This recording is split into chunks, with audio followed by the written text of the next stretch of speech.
There were several moments throughout Final Fantasy VII Rebirth where I strived to recapture my distant childhood. To stand atop towering mountains and industrial scaffolding, with a vain hope that by spending time with these iconic characters and familiar locations, I'd vanish to a simpler time.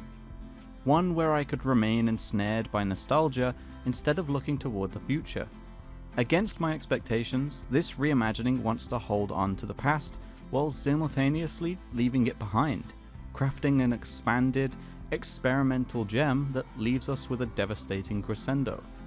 As its namesake suggests, Final Fantasy VII has been born anew. Such an evolution isn't to claim that Rebirth isn't an inherently familiar experience. It relies on prior knowledge to piece together its subversive tale while expanding on existing characters and locations enough that new players won't have trouble following along. Across its 14 chapters, I found myself consistently surprised and impressed with how a tale so historically versed in melodrama managed to move me with compelling character stories and expanded lore that takes dated PlayStation pixels and turns them into something magnificent. Rebirth kicks off mere moments after Remake, with Cloud Strife and friends taking shelter in the picturesque town of Calm to recall memories with Tifa and Sephiroth.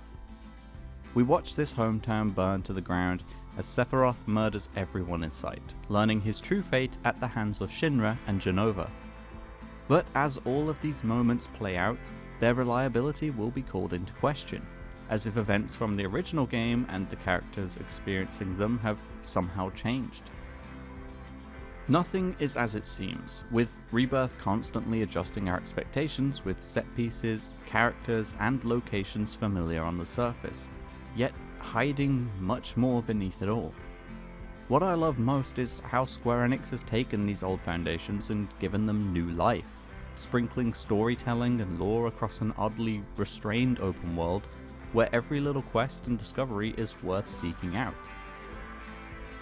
There are 6 regions to be found outside Midgar, ranging from deserts where the land has been sucked dry of Mako, to dense jungles that have allowed vegetation to use up a past of capitalist greed. You'll find myriad side quests and populated towns to explore within each, alongside a laundry list of side activities and secrets to discover, ranging from brief yet entertaining QuickTime events to fiercely challenging boss battles. There are also infamous towers to climb that result in icons filling your map, but there are only ever 2 or 3 for us to contend with at any given time. Instead of being overwhelming, Rebirth's distractions are inviting. You are provided with additional lore and ample rewards for uncovering the edges of the map, given a reason to abandon the beaten path beyond grinding for experience to dominate challenging bosses. I found myself often dipping into the menus to read dossiers on locations and characters, catching myself up on past events so I had the utmost context. But I also developed a loving fondness for the mundane in Rebirth's world, partially because it feels so alive. I've never seen a Final Fantasy game feel this alive before. Even if nostalgia plays an integral part in my own connection to it, so much love has gone into expanding upon the memories I already have. But if you're not exploring the world in Rebirth, you'll be doing battle with evil fiends, or taking part in an exhausting number of optional and mandatory minigames. There's also awkward platforming to be found across the open world, which is thankfully balanced out by a variety of recruitable chocobos. You'll be flying by the end of the game and it feels incredible, not to mention the unique musical themes of each new bird. Rebirth's attention to detail is quite frightening at points. Combat is largely unchanged from Remake, as you battle in real-time instances where you can switch between characters and issue commands at any moment. Synergy attacks are the biggest new addition, brutal offensive moves and buffs which see 2 party members come together to dish out punishment. Less powerful synergy abilities can be used with the press of the shoulder button, and while devastating, limit break-esque skills must be charged before you can use them. This encourages you to use new characters constantly, a welcome change to Remake where you could rely on Cloud for the entire game and get by. Synergy commands also fold into the relationship and dialogue system, which affects how close you are to certain party members and who your eventual date at the Gold Saucer will be. At first, I expected this system to be relatively bare bones, thrown in to emulate contemporaries like The Witcher 3, without considering the types of storytelling that best accommodates this type of mechanic. Like so much of Rebirth, however, I was swiftly proven wrong. Most of the side quests you take on will pair Cloud with a specific character as they complete an odd job around towns or embark on a heartfelt personal quest. Tifa will search for her old cat in Nibelheim before playing a familiar tune on the piano. Aerith will help stargazers in Cosmo Canyon capture pictures of constellations to further her ancestral connection with the planet. Aside from Kate Sith, Vincent Valentine, and Sid Highwind, every character sees development that they've never been afforded before. A clear attempt has been made to give each of these characters a worthwhile gimmick, and these sequences are thankfully brief enough that they rarely outstay their welcome.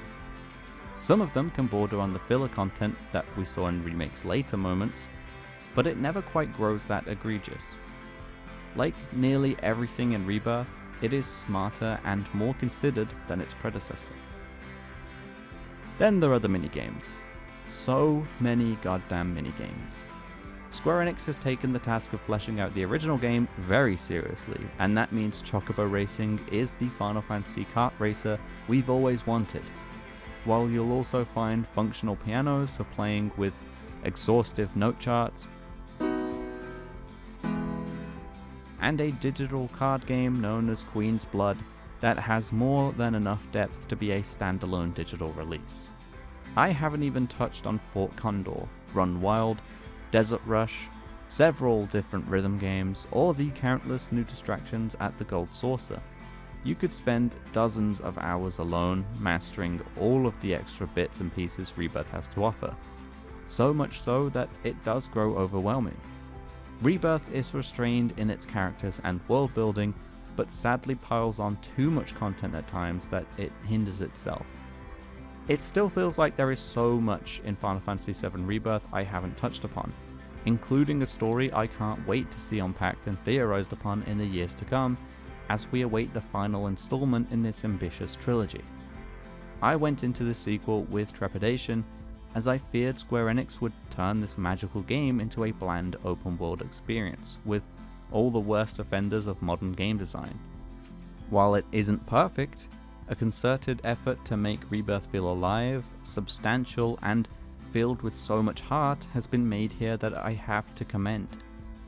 Part of me wanted Rebirth to capture fleeting moments of my upbringing, but I much prefer how this story and the people behind it have grown alongside me, perceiving an opportunity to present this epic in a different light that can only be achieved with the benefit of hindsight. I have no idea where it goes now, and that just might be its greatest achievement.